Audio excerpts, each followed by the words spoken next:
One of the things you hear all the time about with right wingers is Chicago gun deaths, and certainly the amount of guns in Chicago and murders in Chicago is horrible. Same also in Baltimore. Well, that's what happens when a community can't trust law enforcement.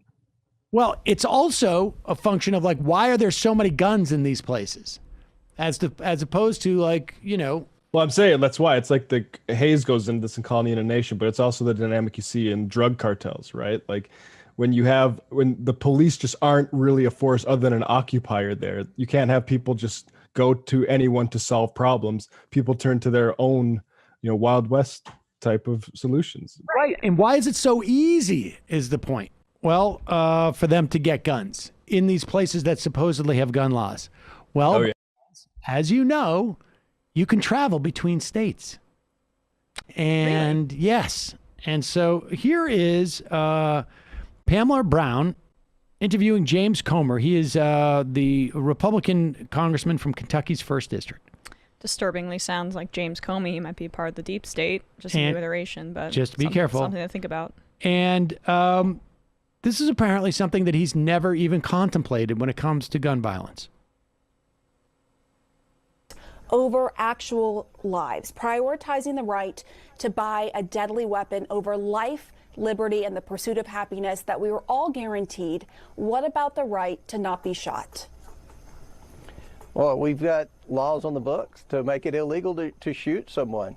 I think it was very clear that the framers of our Constitution made gun ownership a priority. It was the Second Amendment. And if you look at the states that have banned guns and the cities that have banned guns, Chicago, Washington, D.C., they have some of the highest rates of gun violence. So just passing laws banning guns doesn't solve the problem. But we have a problem in America. And I think Republicans realize that, and we want to address the issue.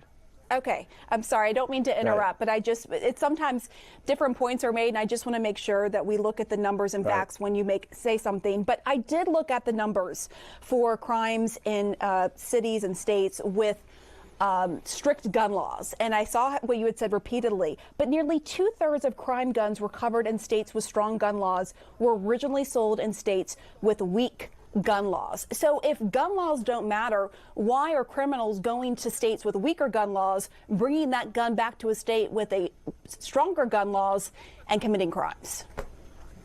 Well, I can't answer that, but I can tell you that in the states that have where you see like Kentucky, where you have a strong belief in the Second Amendment, overwhelming support for the Second Amendment, it seems like you have less instances of gun violence. I think if a criminal really sits and thinks about it, and they want to go in and create havoc, they know that in areas where there's more gun ownership, they're less likely to achieve their goals. And that's a terrible example to use, but I think that's really what the data would show. And I'm really open. I'm looking at the data right here. Solve these problems. I'm looking at the data right here showing nearly 2/3 of crime guns recovered in states with strong gun laws were originally sold in states with. What was he trying to say about the love for the Second Amendment? He's trying to say that Kentucky is, it's easy to buy guns there, but people aren't going to use them there, supposedly, because there's no soft targets. Right. Because everybody is packing, right? That's his argument. Now, I don't know if Kentucky is any less or not. We certainly have seen gun violence, like at gun ranges where everybody has a gun, and we definitely see situations. Shooting, of course, the Indianapolis shooting that just happened at the FedEx facility. Pretty sure Indiana's fairly right wing. The point being that it doesn't even occur to him. I have no idea why people would get guns in places where they're much easier to get and bring them to places where they're not.